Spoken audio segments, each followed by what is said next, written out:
So, you want to know how to get Citrine.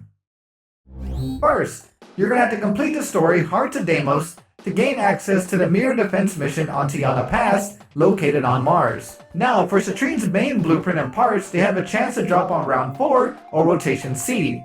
But if you do this mission what feels like months, then you perhaps have enough of Rania's and Belric's crystals to just buy any remaining parts from Otak.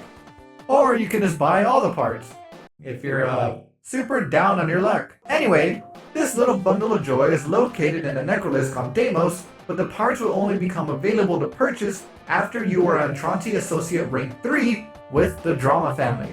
Clem. What? Krakata. You want me to go into detail about the mission? Well, sure, let me explain. For the parts and main blueprints, they will only have a possibility to drop on rotation C, which in this mission the rotation is AABC. Basically, for every round is a rotation. So round 1 and 2, they will drop rotation A rewards. For round 3, they will drop rotation B rewards. And for round 4, they will drop rotation C rewards, and then it repeats. Alrighty, for the drop rates for each part are going to be 6.1% on rotation C for the Neuroptics, chances, and systems, and then 9.3% on rotation C for the main blueprint. So, you didn't have any luck on the drops, did you? Or you're just missing a part? Well, you're in luck! Because also in this mission, you'll be collecting 2 different types of crystals, specifically Rania's and Belric's crystals, which you get 5 of either crystal for collecting 50 tier-like items you collect during the mission, or 7 if you're doing Steel Path. And once you finish a round, you would get 10 of either, or 15 if you're doing Steel Path. Collect enough of these for a total of 1,550 of Rania's and 1,500 of Belric's crystals. Then you can just buy all the parts from Otak. But you'll have to be Entranti Associate Rank 3 to be able to access them. So, you're wondering who you can use to make this mission a little bit easier, eh? Well, I have a few suggestions on who you could use. The main one I would suggest would be Titania, because you know, fly around the map real fast, collect the crystals, and destroy everyone in your path. But if you're in a group, you can still use Titania to collect the crystals real quick while the others focus on enemies and defense. Now, for defense or solo, I would use someone who could protect the main crystal while you are collecting the tier-like crystals around the map, such as Frost, Gara, and Hydroid. Just in case you're distracted while collecting the tier-like crystals during the mission, you can just use one of their abilities to protect so you don't have to worry about the main objective. But in the end, there are a lot of warframes in this game, so just pick and choose on who best fits your playstyle, whether it be just nuking the map or even just chillaxing, even some to make it harder on yourself. It's honestly all up to you. Like, when my operator was originally doing this mission, he was mainly playing as Revenant or Excalibur because he didn't have many warframes at the time. But he still managed. Even though he did suffer, he still got through it. Also, playing in public or with a group from time to time did help. But you can still solo this if you would like. Now, this is going to take a while, but honestly just keep at it and eventually be all over and done with. Unless you want everything Otak has for Citrine. Then, honestly, you did this to yourself. Don't say I didn't warn you. I wish I was made out of minerals.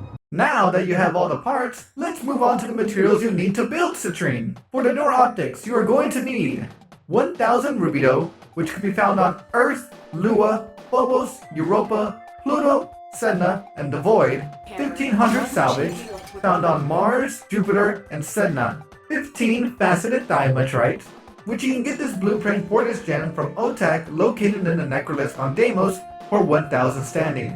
To craft this gem, you're going to need the raw gem Tiametrites, which can be found in the open area Cambion Drift, located on Deimos, from blue mining lesions, stagnant Entranti caskets, and bonus vaults from the Isolation Vault bounties. To do the bonus vault objectives during the Isolation Vault bounty, what you're going to do to start it is complete the main objective, but just don't leave yet. Next, what you're going to do is have to find the main door to the vault. Some are easy to find, and if you have a poor sense of direction, like my operator does, then not so easy. Once there, go into your operator and use your amp to shoot the top of the structure located in the middle. Then Lloyd/Otak will pop out, and you'll just have to protect them while they do their thing. Using a warframe with good crowd control really helps out here. Once Lloyd/Otak finishes, they will go back to the vault door. Remember to keep them protected the whole time. Once at the door, there will be 4 symbols in said area, in a square. The code is going to pop up on the door. The code is going top to bottom. Next, use your operator's amp to shoot the symbols in the correct order to gain access to the vault. But remember, you only get 3 chances. Take a picture if you like. My operator does at times. Then voila! You're in! Enjoy the spoils! After this, then you can leave. Anyway, to mine blue and red lesions, you're going to need either the advanced nosem cutter you can get from Old Man Sunbutts and Cetus on Earth for 1000 standing, or the Sunpoint Plasma Gel you can get from Smokefinger on Fortuna for 2500 standing. Once obtained, you can equip either one into your gear wheel. Also, the Sunpoint Plasma Gel is upgradable, but the advanced nosem cutter is not. A quick tip for mining would be look for caves, or whatever this area is called, Clem, Krakata. just to find more an abundance of lesions. Also, you're going to need a total of 20 Tiametrite and 2000 credits because they are only being able to be crafted in bulk of 10. What? Don't look at me. I'm just a messenger. Then you're also going to need 2 argon crystals found in the void from argon clusters or enemy drops. Another tip would be to gather the argon crystals last because it would disappear from your inventory after a while. Then to finish the Neuroptics, you're going to need 15,000 credits to finally craft said part. Next, for the chassis, you're going to need 1200 Cryotic, which you can get this material by doing excavation missions located on Venus, Earth, Phobos, Europa, and Neptune. One note for this mission is that you'll need to complete 12 excavators as they drop 100 Cryotic for every excavator completed. To get even more Cryotic, you can also go to a relay and hopefully be blessed by a high-level Warframe player with a resource blessing that will give you a 25% boost for 3 hours. You can also stack this with a resource booster, but the booster costs platinum, but it would increase it by 100%, for a total of 125%. Then if you want even more, you can also have a Samita Kavat as a companion with the mod Charm for a pretty hefty bonus, like 300 to 400 Cryotic per excavator. But be aware, the first 2 are a lot more less of a hassle to get than the Samita Kavat companion and mod.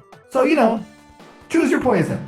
Then, the next material you're going to need is 3000 alloy plate, which can be found on Venus, Phobos, Circe, Jupiter, Pluto, and Sedna. 6 Stellated Necrathene, which you can get this blueprint for this gem from Otak Located in the Necrolis for 4000 standing. But you're going to have to be in Tronti Acquaintance Rank 2 to be able to gain access to this blueprint. Then, to craft said gem, you're going to need 6 Necrathene, which you can find from blue mining lesions and Requiem Obelisks found in the open area Cambion Drift located on Deimos, and also 1000 credits.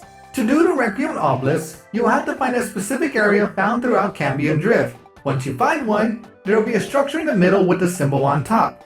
Depending on what symbol you find, will determine on what effect and the conditions you have to do to be able to farm resources dropped by enemies. They will have to be taken out by void damage, which your operator's amp has. Shoot the top of the structure in the middle with your operator's amp to begin.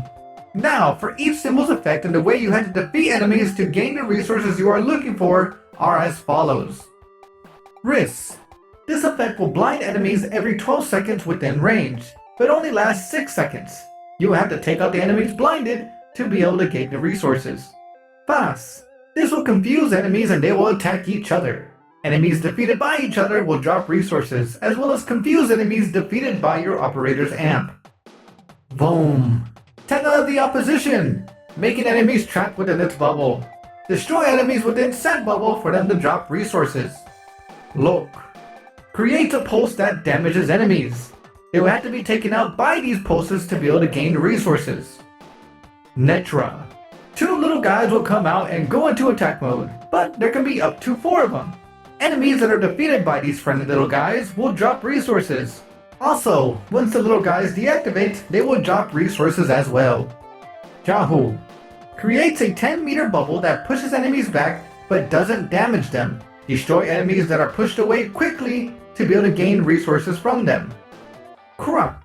This symbol's effect slows down enemies every 12 seconds, but the effect only lasts 6 seconds. Defeat the slowed enemies for them to drop the resources. Xata.